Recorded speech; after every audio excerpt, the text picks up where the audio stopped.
വയനാട്ടിൽ മകൻ അച്ഛനെ വെട്ടിക്കൊലപ്പെടുത്തി എന്നുള്ള വാർത്തയാണത്. മാനന്തവാടി എടവക കടന്നലാട്ടുകുന്ന് സ്വദേശി ബേബി ആണ് മരിച്ചത്.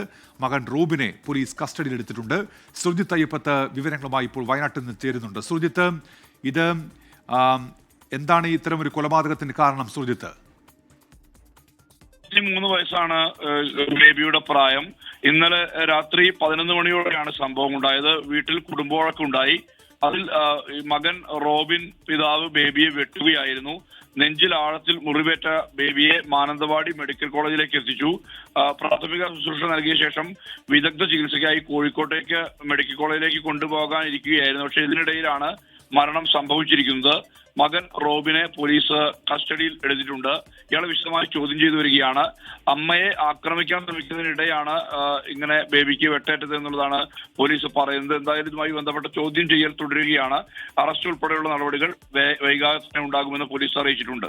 ഉന്മേഷ്, സുർജിത്ത്, ഇത് നിരന്തരം ഇത്തരത്തിൽ വഴക്കുണ്ടായിരുന്നോ ഈ വീട്ടിൽ? എന്താണ് ഈ നാട്ടുകാരൊക്കെ പറയുന്നത് സുർജിത്ത്? അത്തരം കാര്യങ്ങളിൽ വ്യക്തത വരുന്നതേ ഉള്ളൂ. പോലീസ് ഇദ്ദേഹത്തെ കസ്റ്റഡിയിലെടുത്ത അല്പസമയം മുമ്പാണ്. ഇതുമായി ബന്ധപ്പെട്ട വിശദാംശങ്ങളെല്ലാം തന്നെ പോലീസ് ശേഖരിച്ചു വരികയാണ്. ഈ മദ്യലഹരിയിലായിരുന്നു എന്നുള്ള തരത്തിലുള്ള ഒരു വിവരം പുറത്തു വരുന്നുണ്ട്. പക്ഷെ അത് സ്ഥിരീകരിക്കുന്ന വിവരമല്ല. എന്തായാലും ഈ അമ്മയെ ആക്രമിക്കാൻ ശ്രമിക്കുന്നതിനിടെ അച്ഛൻ വട്ടം നിന്നതാണ് അതിനെ അങ്ങനെയാണ് വെട്ടേറ്റത് എന്നുള്ള തരത്തിലുള്ള ഒരു വിവരമാണ് നമുക്ക് പ്രാഥമികമായി ലഭിക്കുന്നത്. പോലീസ് ഈ മകൻ റോബിനെ വിശദമായി ചോദ്യം ചെയ്യുകയാണ്. എന്തായാലും ഇതുമായി ബന്ധപ്പെട്ട ഒരു വിശദാംശങ്ങൾ അല്പസമയത്തിനകം തന്നെ വ്യക്തത ഉണ്ടാകും. ശരി, സുർജിത്ത് അയ്യപ്പത്താണ് ഇപ്പോൾ വിവരങ്ങൾ നൽകിയത്. വയനാട്ടിലാണ് ഈ സംഭവം. മകൻ അച്ഛനെ വെട്ടിക്കൊല്ലുകയായിരുന്നു. മാനന്തവാടി ഇടവക കടന്നലാട്ടുകുന്ന് മലയക്കുടി ബേബിയാണ് കൊല്ലപ്പെട്ടത്. രാത്രി 11 മണിയോടെയാണ് കുടുംബവഴക്കുണ്ടായത്.